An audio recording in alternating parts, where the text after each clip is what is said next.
こんにちは。MV 解説田中です。今日取り上げるミュージックビデオは米津玄師のさようならまたいつかです。2024年4月8日配信リリース。NHK 連続テレビ小説虎の翼の主題歌として書き下ろされた楽曲です。日本で初めて女性として弁護士、裁判官、裁判所長を務めた三淵嘉子をモデルとした主人公、猪爪智子を伊藤沙莉が演じます。舞台は昭和初期、放送たちを描いた物語です。監督は山田智和。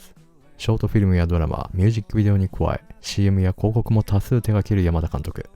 中でもミュージックビデオは、その作品数、クオリティともに日本屈指です。中でも米津玄師、そしてあいみょんとは長年タッグを組んでいます。あいみょんのマリーゴールド、今夜このまま、春の日、裸の頃を監督。MTV ビデオミュージックアワードジャパン2020では、ベストビデオオブザイヤーを裸の頃で受賞しています。そして米津玄師のレモン、フラミンゴ、馬と鹿、カンパネルラなどを監督。MTV ビデオミュージックアワードジャパン2018ではベストビデオオブザイヤーをレモンで受賞しています。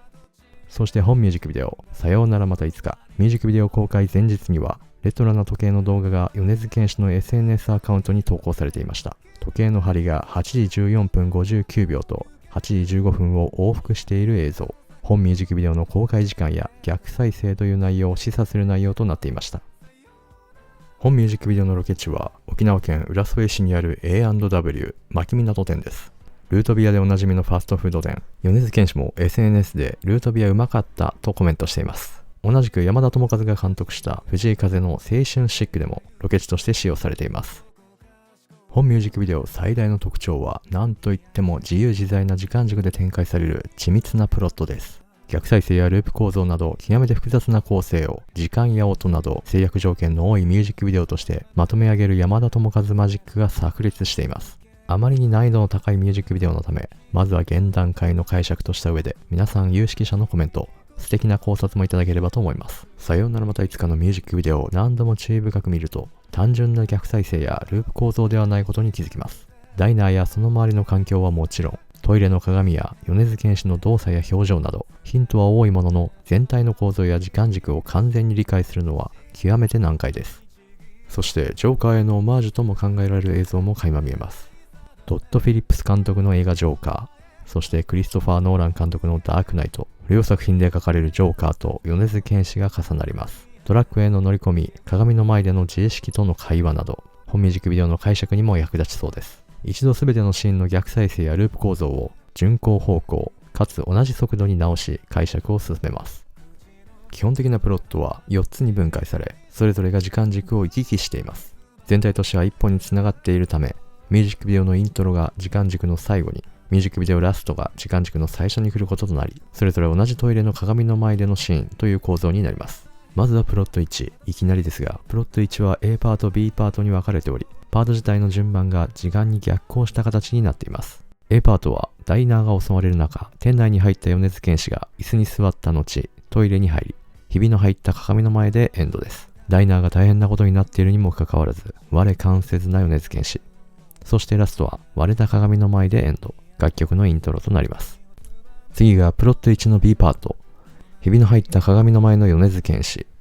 トイレから出たところで車に乗り込むフェンスへ。その後歩いてダイナーへと向かいます。最後はみんな大好きピースサインでエンドです。ここで注目していただきたいのは、ダイナーに警戒線が引かれ、店のガラスにはビニールが貼られています。野じ馬が集まっているこの状況は襲撃後であると考えられ、時間軸は A パートの後ということになります。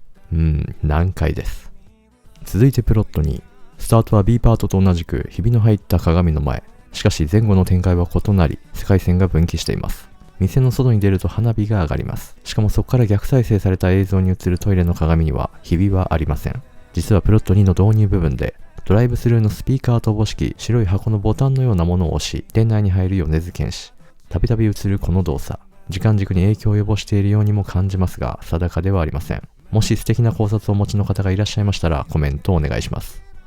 そしてプロット3。掃除中の店内に入り椅子に座る米津玄師。時間の行き来を繰り返し、ダイナーにおける異なる世界線が続きます。最後にプロット4。